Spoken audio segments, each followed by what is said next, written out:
नमस्कार साथियों, दरवेश क्लासेज के YouTube चैनल पे आप सबका हार्दिक स्वागत है। मैं सनी सर आज आपको मेडिसिन्स के बारे में बताऊंगा। जैसे कि मैं पहले 2 वीडियो में आपको जो 12th क्लास में केमिस्ट्री में जो आपकी मेडिसिन्स आती हैं उनको मैंने डिस्कस कर दिया है, और जो रिमेनिंग ड्रग्स हैं, जो रिमेनिंग मेडिसिन्स हैं, उनके बारे में आज हम डिस्कस करेंगे। बिल्कुल थोड़ा सा आपका ये पॉइंट बच गया है ड्रग्स वाला, जो इस वीडियो में क्लियर हो जाएगा। इसके बाद में आपकी ड्रग्स वाली वीडियो कंप्लीट हो जाएगी।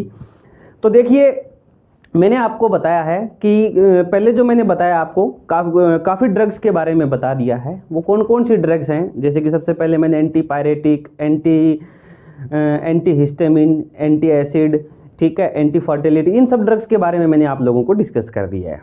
आज जो 2 ड्रग्स बची हैं आपकी, वो थोड़ी सी समझने लायक है, थोड़ा समझें। जिस ड्रग्स के बारे में आज हम जिक्र करने वाले हैं, जिसकी हम चर्चा करने वाले हैं, वो है एंटीसेप्टिक, ठीक है, या डिसइंफिसेंट इनको हमें बोलते हैं। एंटीसेप्टिक या डिसइंफिसेंट, ये कौन सी ड्रग्स होती हैं?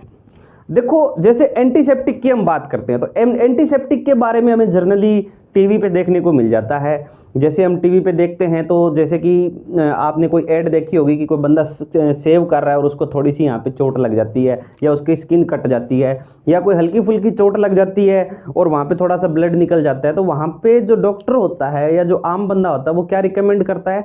एंटीसेप्टिक लगाने के लिए कहता है। अब वो एंटीसेप्टिक लगाने के लिए क्यों कहता है? देखो, जब वो एंटीसेप्टिक लगाने के लिए कहता है तो उसका एक कारण है। देखो, जैसे ही हमारी स्किन डैमेज हो गई या हमारे को कोई कट लग गया, तो होता क्या है, वो निकलना शुरू हो जाता है, और हमारी जो एयर है, हमारे चारों ओर हैं बहुत सारे बैक्टीरिया, वायरस, फंगाई क्या होते हैं, मौजूद होते हैं। वो क्या करते हैं, उस ब्लड के साथ रिएक्शन करने की कोशिश करते हैं, ठीक है। तो उसकी वजह से क्या होता है कि हमारे शरीर का वो जो हिस्सा कट गया है या जिस शरीर पे चोट लग गई है, वो क्या होता है कि इन बैक्टीरिया, वायरस और फंगाई से क्या होने का डर रहता है, उसका इन्फेक्टेड होने का डर रहता है। तो वहाँ पे डॉक्टर की एक राय होती है, वो हमें क्या करने के लिए कहता है, एंटीसेप्टिक लगाने के लिए कहता है कि आप एंटीसेप्टिक लगा लीजिए। या आपने ये वर्ड ऐसे भी सुना होगा कि ये शेविंग क्रीम है, इस शेविंग क्रीम में एंटीसेप्टिक चीज़ें मौजूद है। मतलब उस शेविंग क्रीम्स को जब हम यूज करते हैं तो उसके अंदर पहले ऑलरेडी एंटीसेप्टिक मौजूद होता है।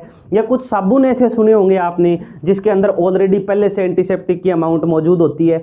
तो ये चीज़ें इसलिए हमें रिकमेंड की जाती है ताकि हम लोग जो हमारे डेली लाइफ में, ठीक है, छोटी मोटी हल्की फुल्की चोट लग जाती है या इस टाइप से हमें कोई दिक्कत आ जाती है या कोई वाउंड या कोई घाव बन जाता है, तो उसको क्या कर सकें, साफ कर सकें, ताकि वो अपना जो घाव है वो किसी बैक्टीरिया, फंगाई या वायरस के टच में ना आए।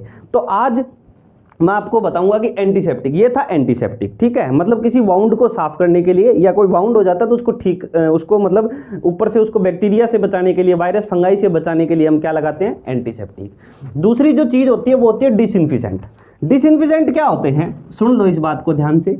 देखो, होता क्या है कि जैसे जहाँ पर हम लोग रहते हैं, जिस जगह पे हम रहते हैं, वहाँ पे क्या होते हैं कि बहुत ज़्यादा बैक्टीरिया होते हैं, और बहुत ऐसे होते हैं जो फायदेमंद होते हैं, बहुत ज़्यादा ऐसे भी होते हैं जो नुकसान वाले होते हैं। जो नुकसान वाले बैक्टीरिया या वायरस या फंगाई होते हैं, उनसे बचने के लिए हमें चीज़ों को साफ रखना पड़ता है। जैसे इसका सबसे जो अच्छा एग्जाम्पल है वो आपने देखा होगा कि घरों में जो फर्श होता है, उस फर्श के ऊपर कीटाणु हो जाते हैं। उन कीटाणुओं से बचने के लिए हमें कोई ऐसा केमिकल यूज करना पड़ता है ताकि हम उसको फर्श पे लगा दें तो वो सारे कीटाणु वहाँ से क्या हो जाए, खत्म हो जाए।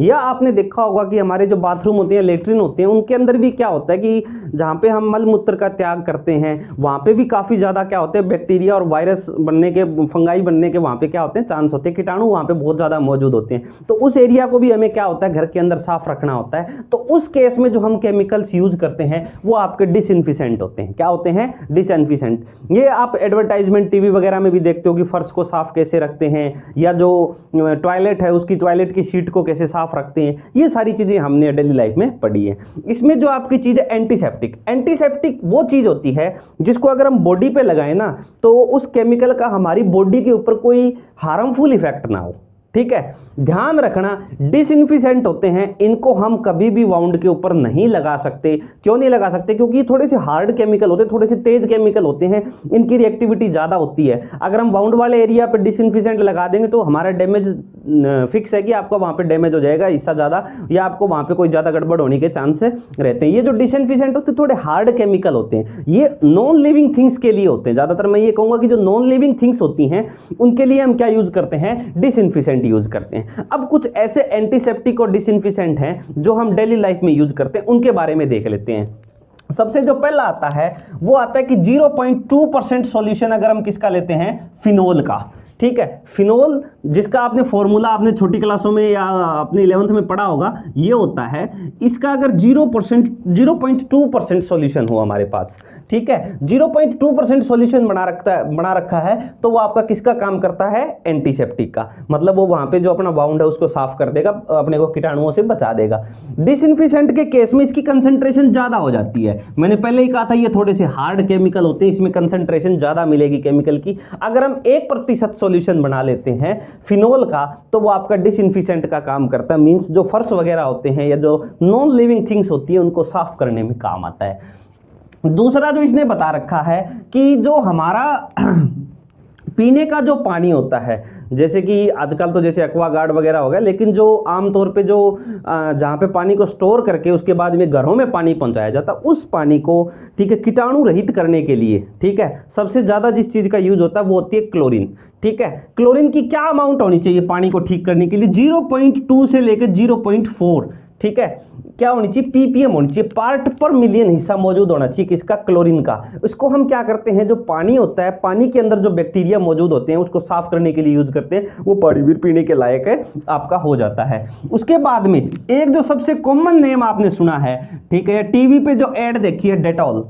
ठीक है, डेटॉल आपको कई फॉर्म में मिल जाता है। डेटॉल एक आपको लिक्विड फॉर्म में मिल जाता है, ठीक है, एक आपको डेटॉल साबुन में भी मिल जाता है। ठीक है, तो वो जो डेटॉल होता है, जो लिक्विड फॉर्म वाला डेटॉल है, उसकी हम बात कर रहे हैं। वो मिक्सर होता है किसका, क्लोरोऑक्सीफिनोल, ठीक है, और अल्फा ट्राइफिनोल का। ठीक है, किसका होता है, क्लोरोऑक्सीफिनोल और अल्फा ट्राइफिनोल का एक सुटेबल सॉल्वेंट में दोनों को क्या किया जाता है, मिक्स किया जाता है, तो हमें क्या मिलता है, डेटॉल मिलता है। डेटॉल भी किसका काम करता है, एंटीसेप्टिक का काम करता है। फिर एक बात आती है सेवलोन।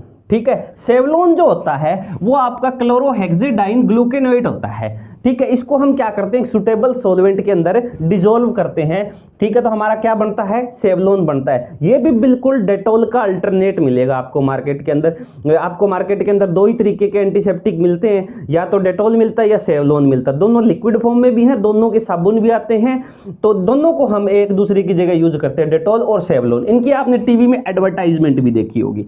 एक होता है बायोथिनॉल।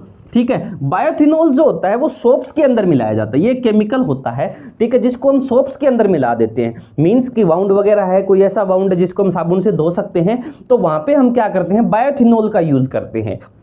एक होता है आयोडीन। आयोडीन वाले को मैं इंपॉर्टेंट भी कहूंगा और अंडरलाइन भी करूंगा। इस डेफिनेशन को कई बार बोर्ड लेवल में पूछ लिया जाता है। ठीक है, इसमें क्या है कि आयोडीन जो होता है, आयोडीन को डायरेक्टली तो यूज नहीं किया जाता, इसकी एक फॉर्म होती है जिसको बोलते हैं टिंचर ऑफ आयोडीन। क्या बोलते हैं, tincture of iodine. Tincture of iodine क्या होता है, ये 2 से 3% आयोडीन को मिलाया हुआ होता है, या तो अल्कोहल के अंदर या वाटर के अंदर। कहने का मतलब क्या है, जब हम 2 से 3% का सॉल्यूशन बनाते हैं आयोडीन का अल्कोहल या वाटर के अंदर, तो वो आपका क्या कहलाता है, टिंचर ऑफ आयोडीन कहलाता है। इसकी डेफिनेशन कई बार पूछी गई एग्जाम में। एक होता है बोरिक एसिड। बोरिक एसिड जो होता है उसका जो डाइल्यूटेड सॉल्यूशन होता है, डाइल्यूटेड एक्वस सॉल्यूशन, मतलब पानी के अंदर बोरिक एसिड मिलाया हुआ होना चाहिए। उसको हम लोग क्या करते हैं, आंखों के अंदर कोई इंफेक्शन हो जाए, आंखों को साफ करने के लिए क्या करते हैं, मेजरली यूज करते हैं। ये मैंने बिल्कुल साफ साफ लिख रखा है कि आई वॉश के लिए उसको हमें यूज करते हैं। एक होता है हाइड्रोजन परऑक्साइड। हाइड्रोजन जो परऑक्साइड होता है ये आपको मेडिकल में मिल जाएगा, बिल्कुल आपको डार्क कलर की बोतल मिलेगी, उसके अंदर आपको ये मिल जाएगा। हाइड्रोजन परऑक्साइड का जो होता है H2O2 होता है, इसको जो डॉक्टर लोग यूज करते हैं वॉशिंग ऑफ द वाउंड्स। ठीक है, जैसे जब हमें कोई मतलब वाउंड जो हो जाता है उसके ऊपर हम पट्टी वगैरह बांध के रखते हैं, तो उनको साफ करने के लिए सबसे ज्यादा किसका यूज होता है, हाइड्रोजन परऑक्साइड का यूज होता है। दांतों को साफ करने के लिए यूज होता है, कानों को साफ करने के लिए, जैसे कान के अंदर कोई डस्ट वगैरह चली जाए उसको साफ करने के लिए हम किसको यूज करते हैं, हाइड्रोजन परऑक्साइड को यूज करते हैं। इसी तरीके से क्रिसोल्स और लाइजोल्स, ठीक है, 2 ऐसे कंपोनेंट हैं, ठीक है, जिनको हम एज डिसइंफिशेंट यूज करते हैं फ्लोर के लिए। कहने का मतलब क्या, फर्श को साफ करने के लिए। जैसे मैंने पहले ही कहा था, डिसइंफिशेंट है वो नॉन लिविंग थिंग्स को ठीक रखने के लिए होता है, उनको बैक्टीरिया से फ्री रखने के लिए, उनको कीटाणुओं से दूर रखने के लिए यूज होता है। वो होता है क्रिसोल्स एंड लाइसोल्स। आपने नाम भी सुना होगा, टीवी में भी इसकी ऐड आती है। ठीक है, और लास्ट जो है वो है एल्कोहल।